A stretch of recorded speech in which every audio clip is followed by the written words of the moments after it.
شروع اللہ کے نام سے جو بڑا مہربان اور نہایت رحم کرنے والا ہے۔ سیدنا ابو ہریرہ رضی اللہ تعالی عنہ سے روایت ہے کہ نبی کریم صلی اللہ علیہ وآلہ وسلم نے فرمایا،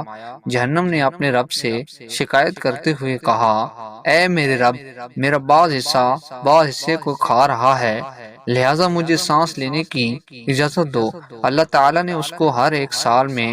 2 مرتبہ سانس لینے کی اجازت دی، ایک سانس سردیوں میں اور ایک سانس گرمیوں میں۔ یہ جو تم شدید ٹھنڈک محسوس کرتے ہو وہ جہنم کی سخت سردی کا اثر ہوتا ہے، اور جو تم شدید گرمی محسوس کرتے ہو وہ جہنم کی گرمی کا یا بھاپ کا اثر ہوتا ہے۔ سیدنا عبداللہ بن عمر رضی اللہ تعالی عنہ سے روایت ہے کہ رسول اللہ صلی اللہ علیہ وآلہ وسلم نے فرمایا،